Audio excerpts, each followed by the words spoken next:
Eagles. Eagles.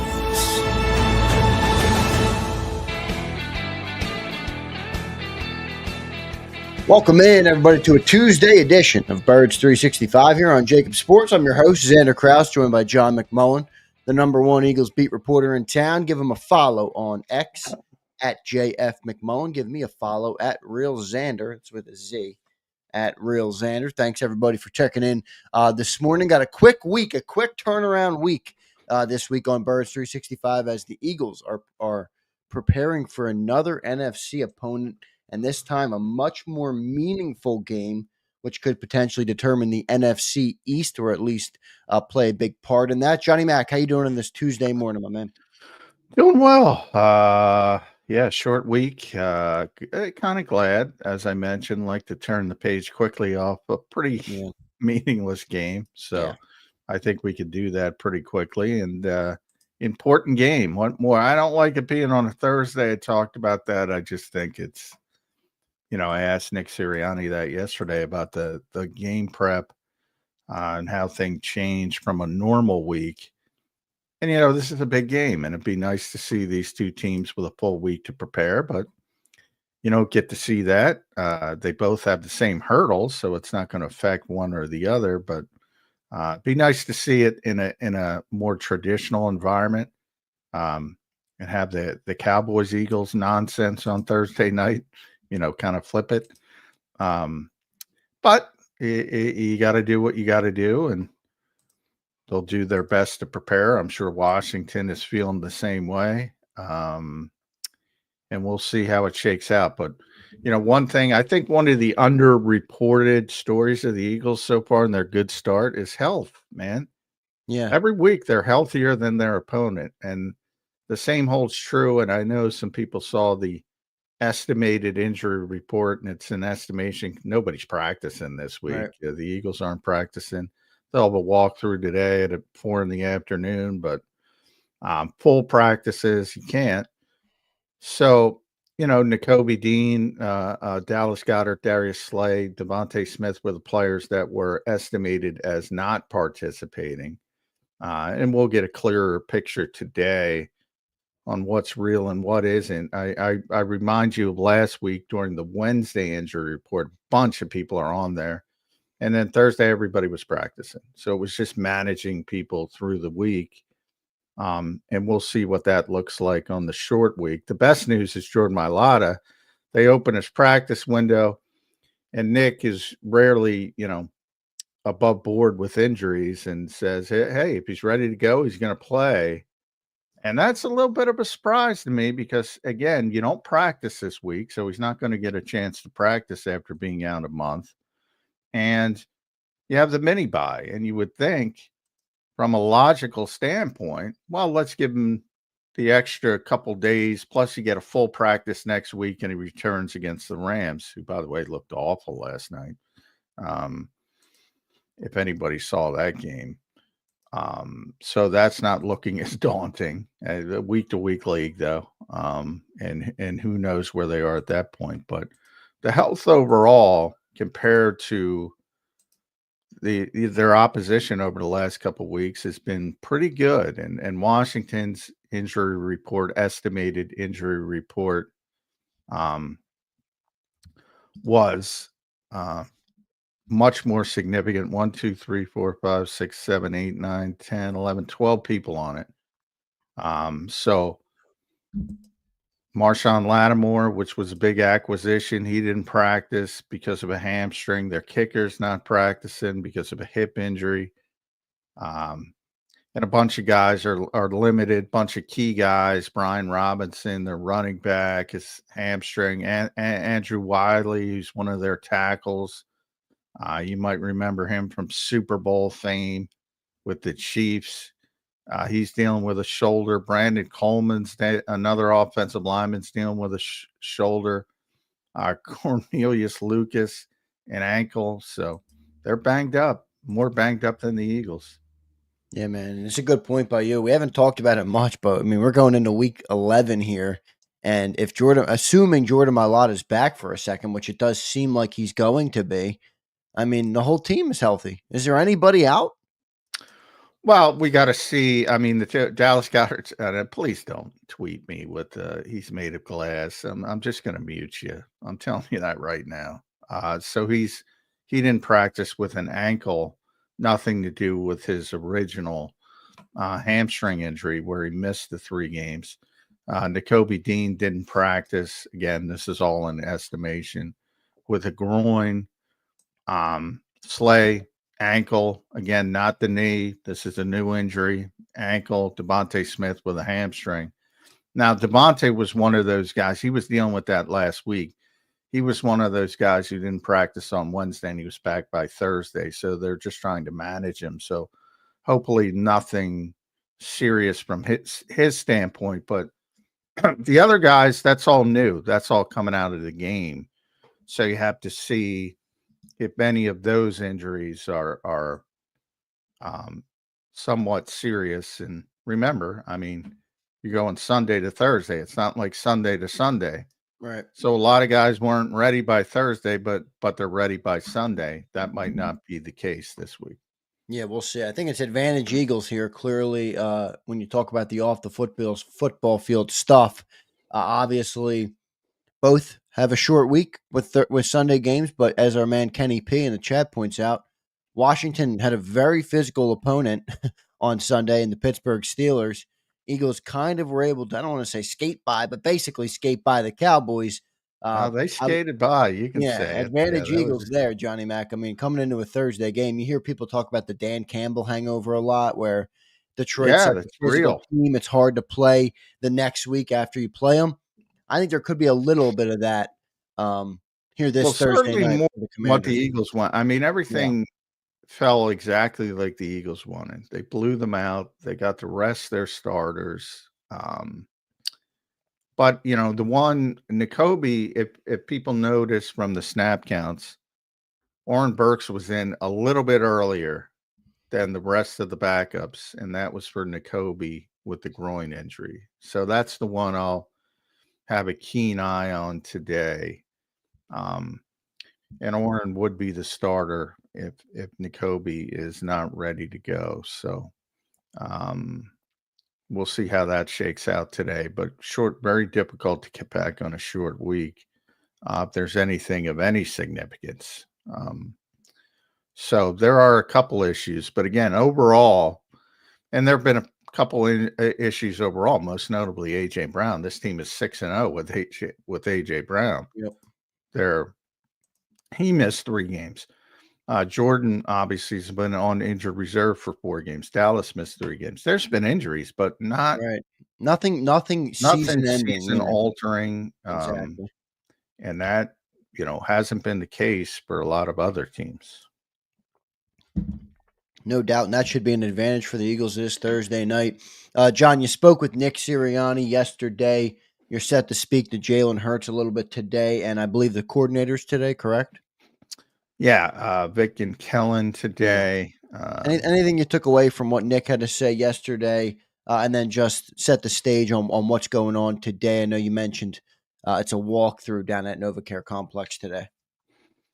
I was mainly interested, as I said, I asked him about the short week and that kind of stuff, and he gave a pretty good answer. And he admitted these games are a pain in the ass from not only a preparation perspective, and that's a direct quote, pain in the ass, not only from a preparation perspective, but also from a player perspective and trying to get up. This is not a sport designed to play twice in 5 days. No, it's not. It's not. And you got to play twice in 5 days. So a lot of it is, getting the players ready from a physical standpoint. And then you sort of resort, I call them DNA games, because you don't have as much time to game plan and prepare from that perspective. And even if you did, now Nick said the coaches, do the same amount of work, and it's really difficult on them.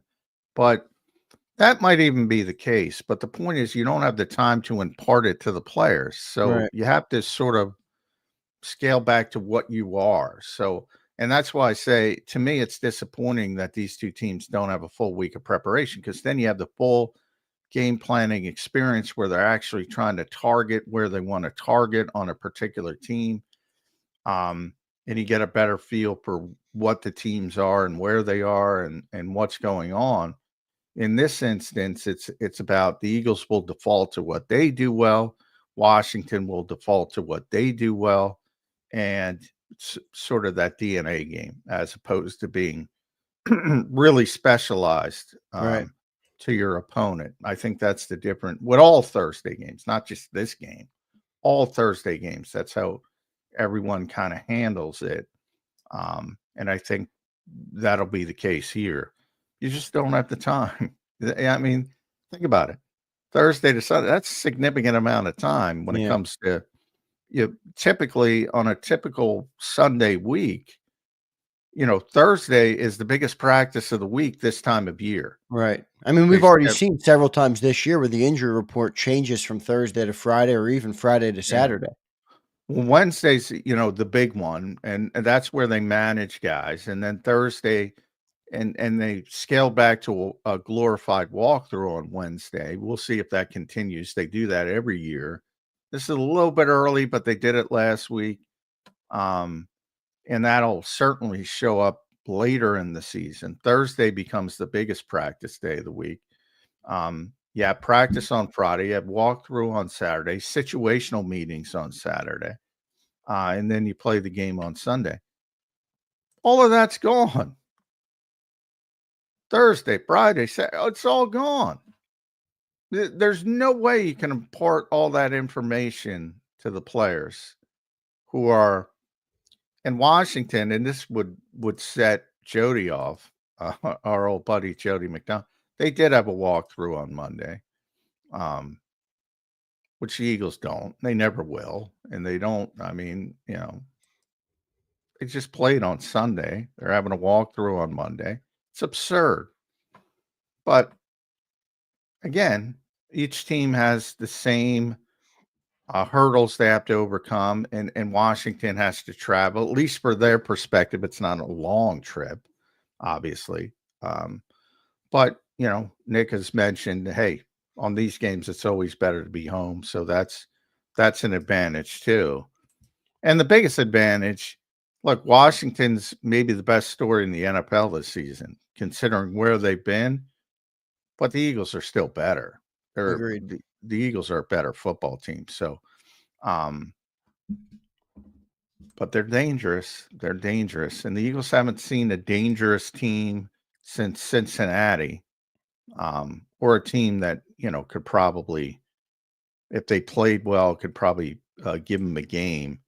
This is a dangerous team. So it shifts a little bit from that perspective. Yeah, good stuff there, Johnny Mac. I want to thank everybody for being here this morning. Got a quick week, everybody, with the Thursday night game coming up as we begin to preview that. Couple good topics for Johnny Mac and I today. No guests today, so we'll have an opened up hour number 2. If you guys drop in some super chats, I will get to each and every single one of them. We appreciate all the support. Prince, Abe, Real Zeal, Jason 18, good to see everybody in the chat. Quan, good to see you, Quan. Real Zeal, Crowley, good to see everybody in the chat. Make sure you guys hit that like button for us. We've been killing it on the likes on Birds 365, so thank you guys for the support in that. John, with the no preparation, it makes me wonder, and I know it's obviously it's lesser. It's a disadvantage for both teams to not have the full week of preparation. But trying to find the silver lining in it as a spectator of the game, it almost takes out any of the cutesy stuff, and it's like, go do what you do best in this game, and the better team will prevail. Is any of that sentiment correct, or does it just make for worse football? Well, I think it makes for worse football, but no, that sentiment is incorrect. I mean, it makes for worse football because you can't practice at all, and generally you're not as sharp, and your body hasn't recovered typically the way it would. That's a big part of it as well. But yeah, the scaling back of the cutesy stuff, as you call it, that's probably a positive. Yeah, right. A lot of these coaches look at me and, boy, I see that so many times where it's, 3rd and 1, and I saw a reverse, and it's like you lose 8 yards, and it's like, come on, dude, what Yeah. you're giving an opportunity for the other team. Maybe it hits, and that's why coaches do it. They have egos like everybody else. Maybe it hits, and everybody says, "Wow, what a great coach." And when it doesn't hit, you know, it looks bad. But if you're running a lot of trick plays, that's pretty good signal that you're not very good. There's exceptions. Ben Johnson runs a lot of nonsense, but um, and that's the best team in football, at least right now. So there's exceptions. But overall, if you're running a lot of trick plays, it's probably you don't have confidence. And let's be honest with the Eagles, it seems they do this every year. They start and they want to get Jalen Hurts up to that elite level status, and they go, oh, they're having some problems, and they scale back and say, hey, look at our offensive line. Let's ride those guys. Right. It seems to happen every year, to be honest. And then they ride those guys and they get cooking. And then Jalen gets more confidence and they start making plays and they turn into a good team. That happened in 21. That happened in 22. That's happening this year. Last year was the anomaly. They were just good early and fell apart late. But overall, that's been the way it's kind of gone. Yeah. Preparation time, not a perfect indicator of how good a football game will be. John, you remember last Thursday night, as Zeal brings up in the chat, pretty damn good game last Thursday with the Bengals and the Ravens, and then the Monday night game when they all had an extra day to prepare. Pretty damn ugly one to watch. So we'll see how the game goes on Thursday night. John, you mentioned coaching there. How much of an advantage, or is it none at all, do the Commanders have because of Brian Johnson, who is now the quarterback's coach in Washington? He was the quarterback's coach here in Philly, was the offensive coordinator last year after getting a promotion into that position when Shane Steichen left. I mean, I try not to make too much of that stuff, but boy, he was here versus, in the greatest era, as you call it, sometimes in maybe the Eagles football, 30-game span or whatever it was. He was here Yeah. for that. How much of an Well, advantage is that for the Washington and Commanders? deference to Ray Didinger. I'm not going back to 1949 and 1950. So Yeah, right. modern Eagles football, but Modern era, yep. yeah, it was definitely the best run. Yeah, it helps. And real quick on that Thursday night being good versus Monday night being bad. I guarantee you, for fans, if it's exciting, it's good. Yeah, there's a chance it's a very exciting Right. game. There's a Yeah, chance right. I it's know. a very good game as opposed, but I guarantee you the coaching staff will be pulling out their hair over a bunch of stuff that goes on in that particular Yeah. game. Doesn't Sloppy mean it's not football. going to be entertaining.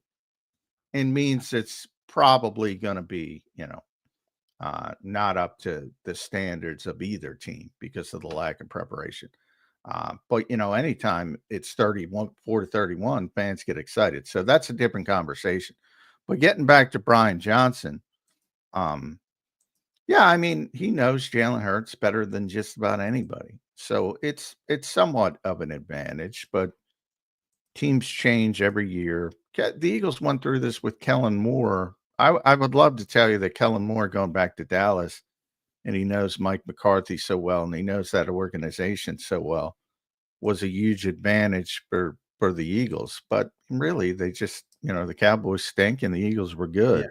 good, at least in the second half. Occam's razor, whatever you call it. Yeah. Eagles, Oxum's razor. Cowboys Yeah. suck and Eagles are good.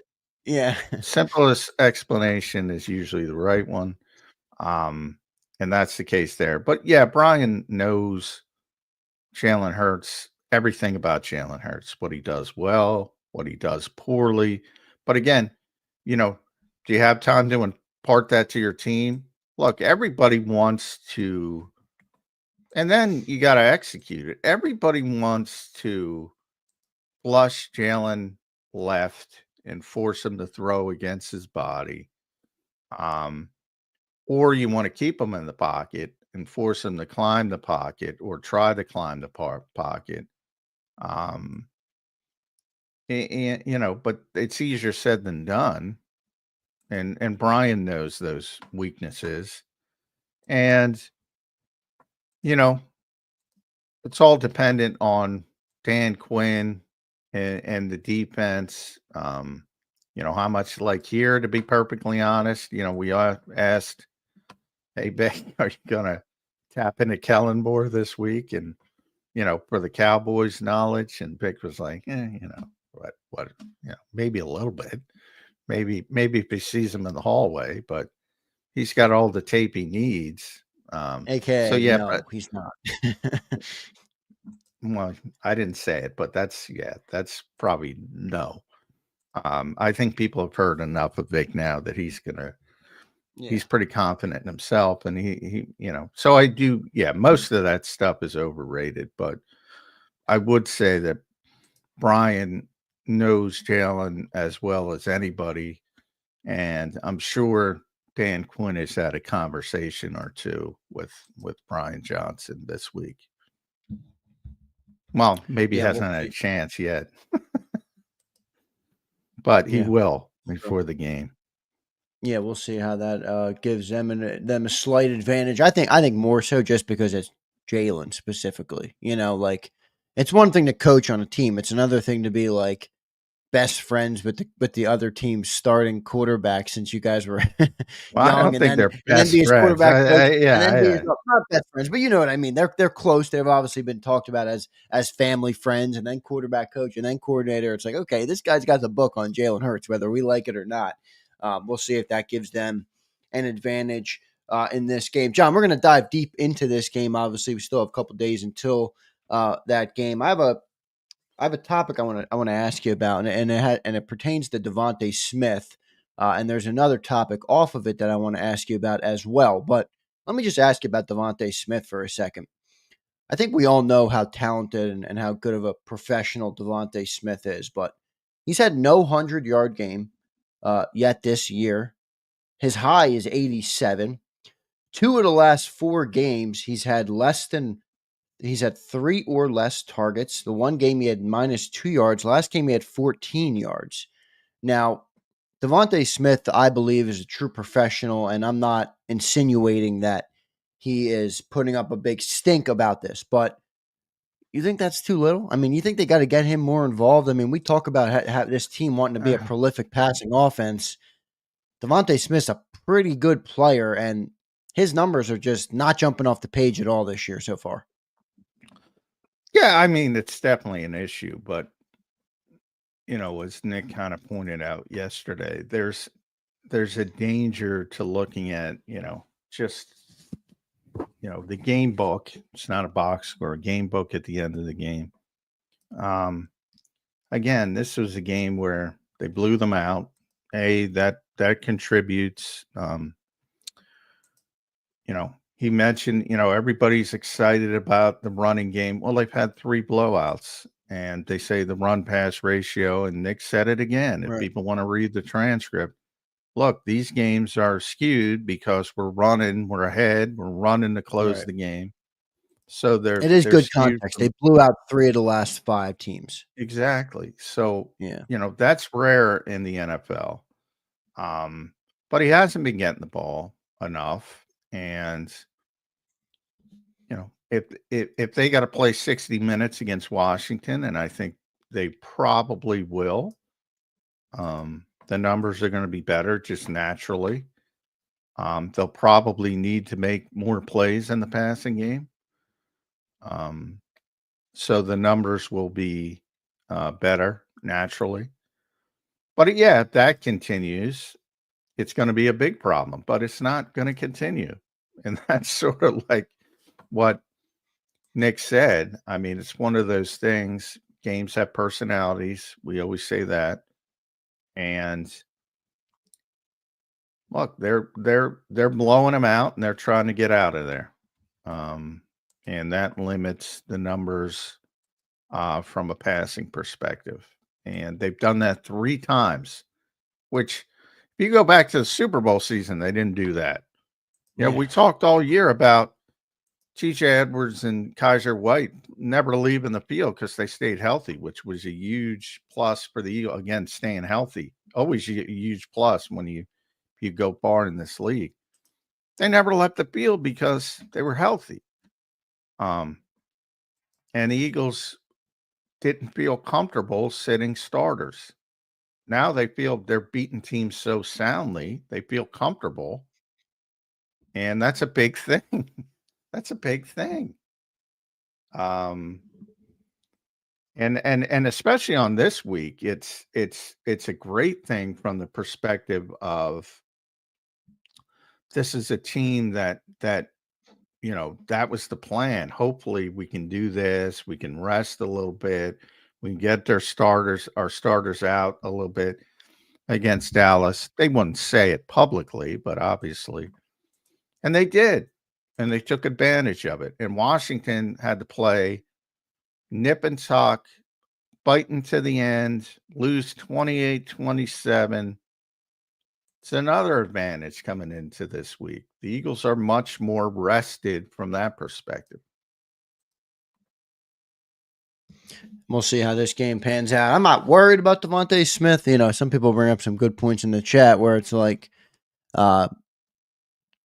Dank, what did he say? You know, he said, when we needed them in Jacksonville in a close game, guess who they went to? I think it's a good point. Plays. I mean, yeah, I mean, monster plays. But my concerns are less about Devonta Smith, honestly, and more about, you know, where the offense is. I mean, look, we talk all the time, and we've debated it more times than John would like to admit because he's still concussed because of it this year. But everything you do in the running game, as John points out, is done to improve what they do in the passing game. And I think the question would become when you look at Devontae's numbers and even Dallas and all the other receivers outside of A.J. Brown, who's not really setting the world on fire this year either, but he's also missed 3.5 games. Is the passing game, John, where they want it to be at this point? No, I would say it isn't, but, you know, plenty of time to pick it up. I think, you know, Jordan Mailata not being out there has affected the pass protection pretty significantly, to be honest. We talked a little bit about Jalen Hurts holding on to the football too much, leaving a little bit too much meat on the bone, plays to be made. That's still a work in progress. And look, this is Philadelphia. I said it at the time. You know, this isn't about being 7-2 for them. Let's be honest. They want to go to where everybody wants them to go, and everybody expects them to go. They want to go deep into the playoffs, and they want to win a Super Bowl. Can they win a Super Bowl playing like they're playing currently? Probably not. Probably not. Can they? Sure, you can do anything. I say all the time, there's a million ways to win. It's about increasing your margin of error. And now they're playing a style of football where if you're playing a good team, you got to play a specific way. You got to play a clean game. It's always important to play a clean game, but I'm saying you have to play a clean game. Like Detroit turns it over 5 times. They ain't winning that game playing like this. And they ain't winning that game because they don't have that same level of explosiveness in their offense. And they should, because in theory, you can say they have better skill position talent. I don't know if the offensive line is better, but they're comparable. You're talking 1-2 or 2-1. But, you know, I can't picture this team, and you don't want to be in that position to test it, but I can't picture many teams in the history of football throwing 5 interceptions and winning a game. It's crazy.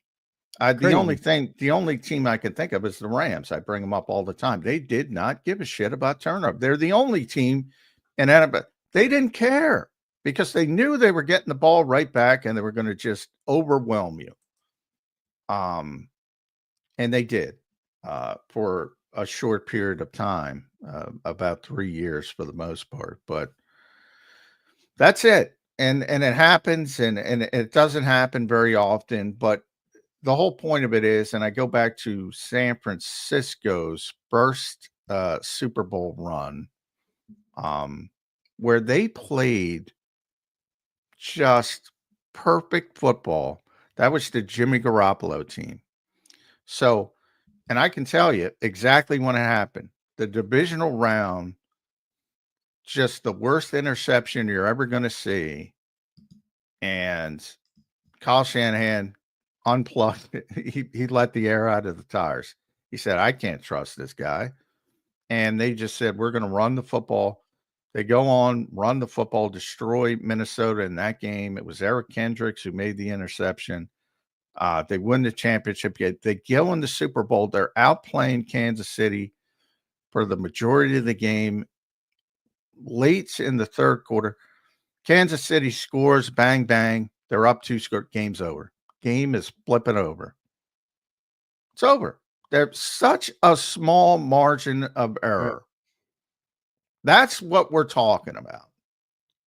For those who don't understand, that's what we're talking about. You can win this way, and you can certainly beat Dallas and the Giants and Cleveland and Jacksonville and even Cincinnati.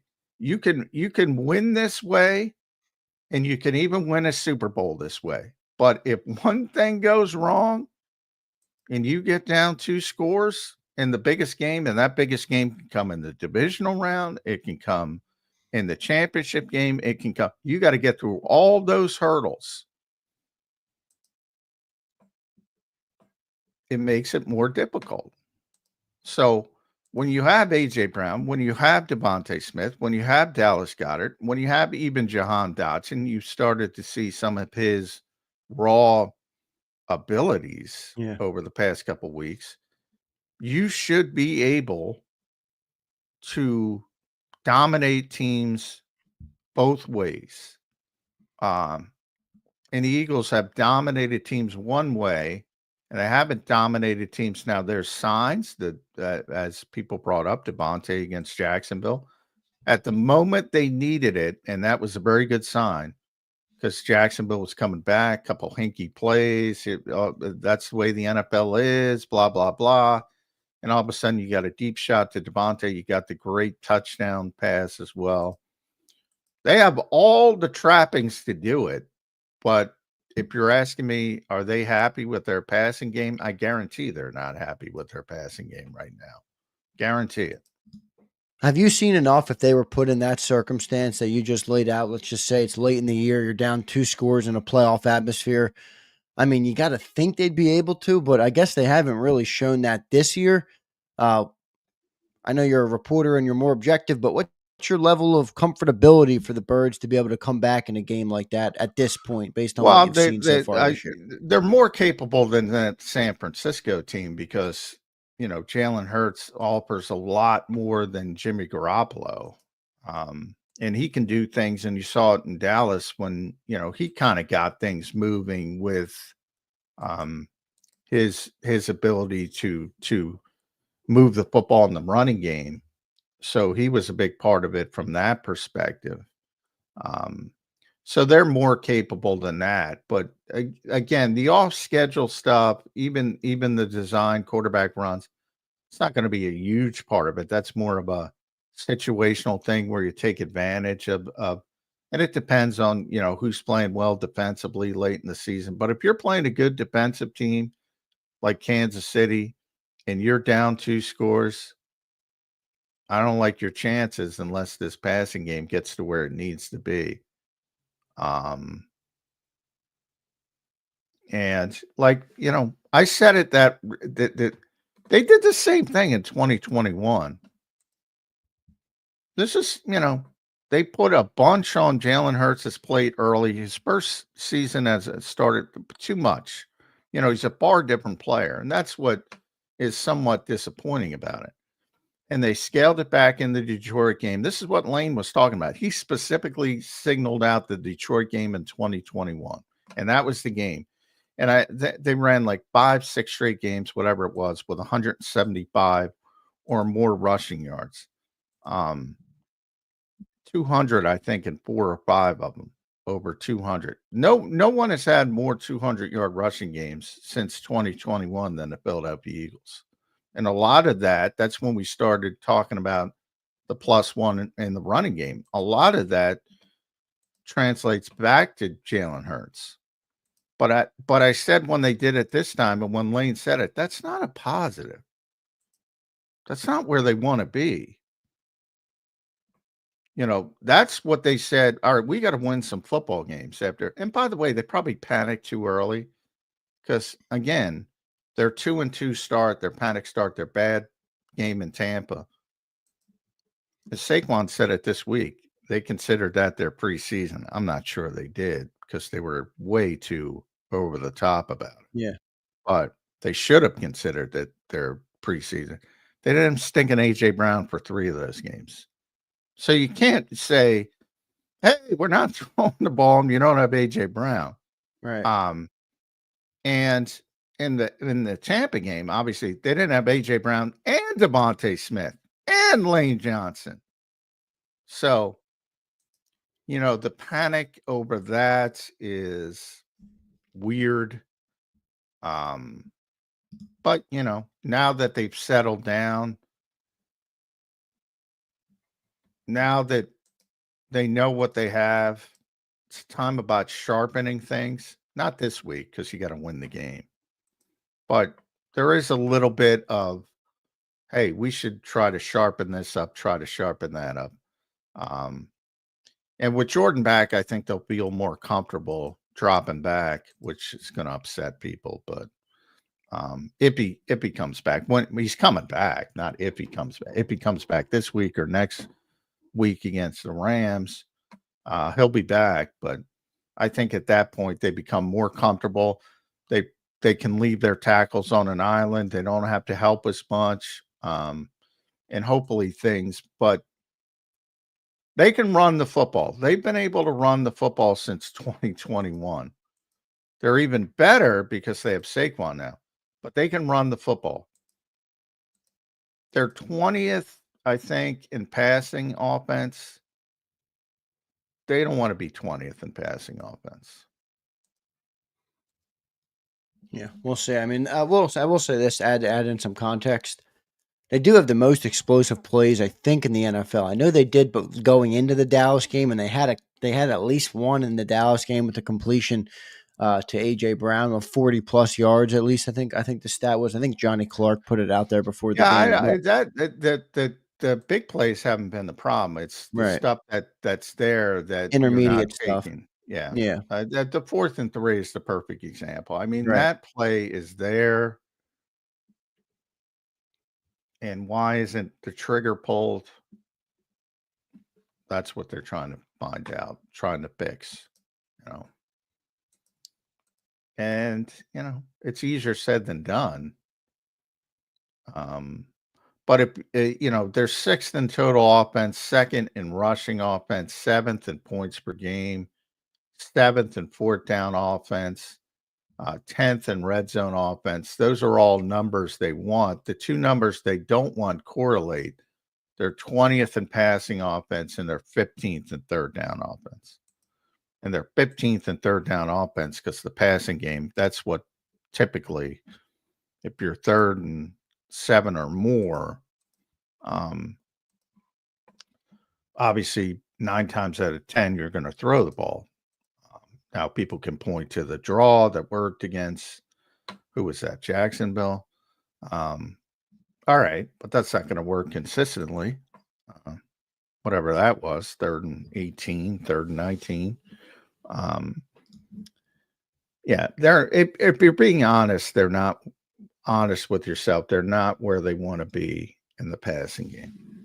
I don't think it was a bad move to do what they did, though, after the bye week. I mean, look, now you're set up at 7-2, and you could potentially have the NFC go through Philly if you handle business. Now, I'm not saying they don't have to work on that or get it up to speed, but I do think I'm not saying it's a bad move. I'm saying it's not necessarily it's not necessarily the positive people make it out to be.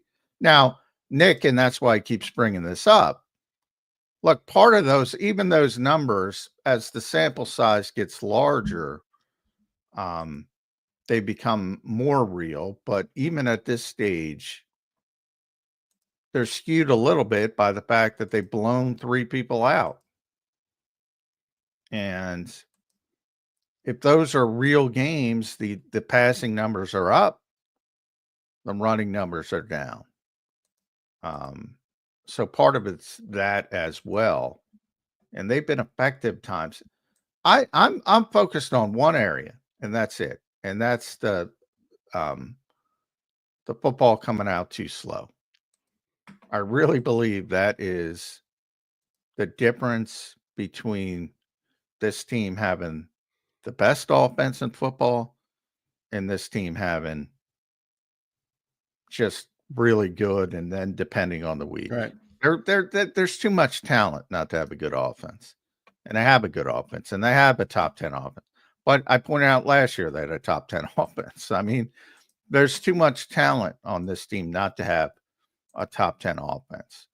And they do, and they will, as long as the quarterback is healthy. But to get to one, to get to a supercharged level, ball's got to come out. And I point to it all the time. In that time to throw metric. The one outlier was 2022, 2.78 seconds. Yeah.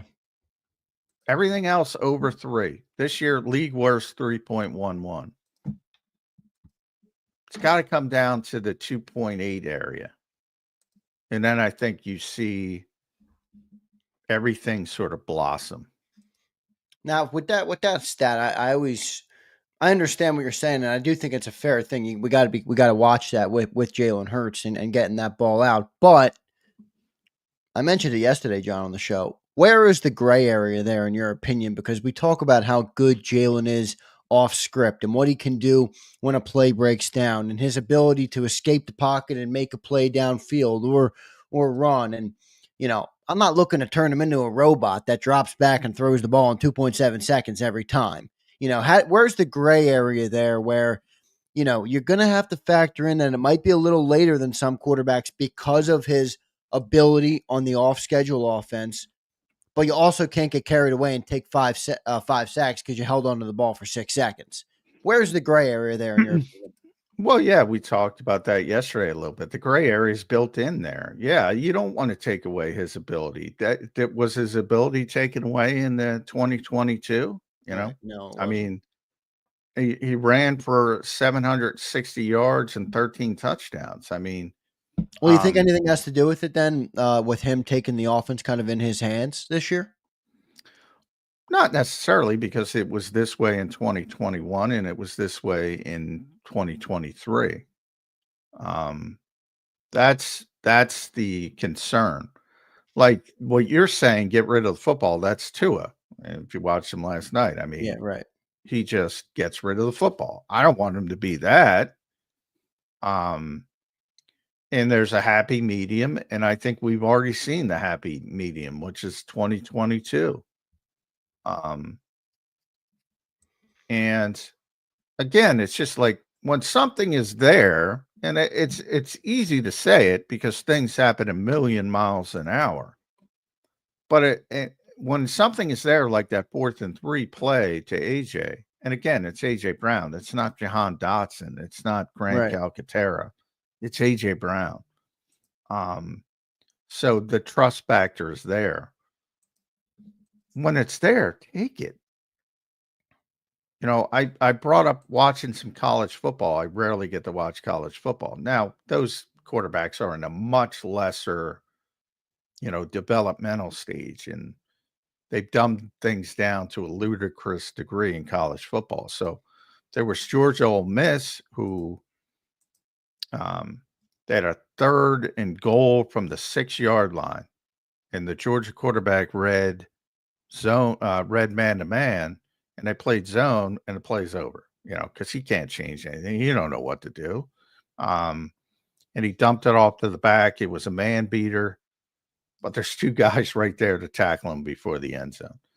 And then it was Notre Dame, Florida State, where they ran a rub route, and tight end's open, and the quarterback doesn't throw the ball, and the offensive coordinator screaming at him on the sidelines, why is that ball not out on time? That's more of the correlation with Jalen Hurts. Why? Because he doesn't trust what he sees. Why doesn't he trust what he sees? That's coaching. That's getting him prepared. That's all that kind of stuff. So I always say, people want to criticize coaches. Criticize coaches all you want, but stop with the result-oriented, oh, that's a bad play call. That's a bad decision. Focus on the teaching. Why isn't Jalen Hurts comfortable enough to take what's there with A.J. Brown? That's the question. If I had the answer, I'd be making a lot of money as a coach in this league. I don't have the answer. Well, I mean, is there some of it that's on like the first year in this offense with Kellen? And I know it's somewhat similar and there's similarities, but a lot of people talk about that because second year with Shane Steichen is when Jalen Hurts exploded. I'm not saying it's a valid excuse. I'm asking you how much stock you put in to that talking point that it's the first year with Kellen and he's still acclimating in a way. A little bit, but that's more the terminology stuff. Vices, a lot of the concepts are similar to every offense. And generally, I'm not going to put a ton of that on the new system. Maybe he's bogged down a little bit more. Maybe there's too much autonomy now, but I don't think that's going to go over well if they try to take it from him. There could be a host of reasons. Other than, maybe we've hit a ceiling and maybe it's just the way he plays, which would be the worst case scenario. But, there's a college sort of, there's always been a college, and people will take this as an insult. It's not an insult because, again, this is the most successful stretch of Eagles football ever in the modern era. And the offense has been the best Eagles offense ever. So, but it's very college centric. And it's very simplified. And, if you simplify stuff,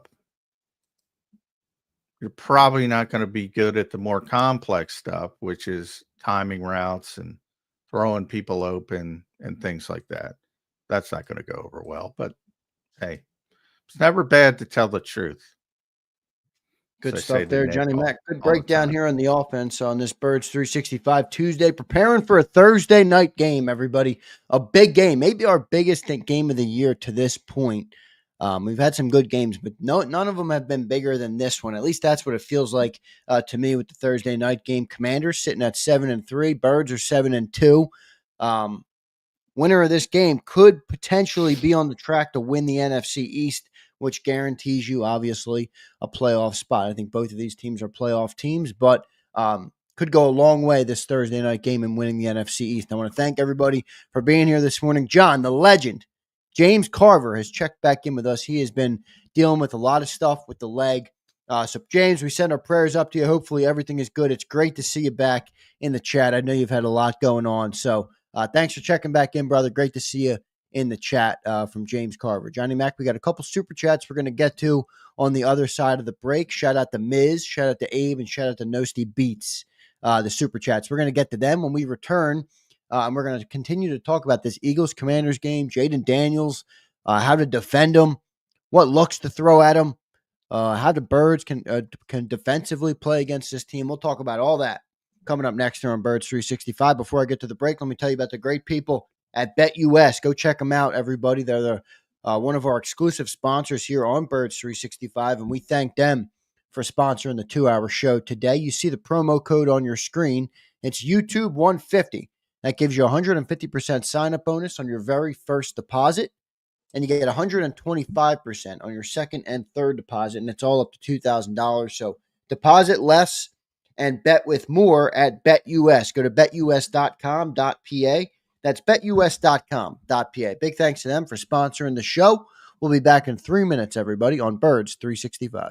If you missed any of today's show on the JAKIB Media channel, listen to the podcast on your way home. Available on YouTube, Apple, and Spotify.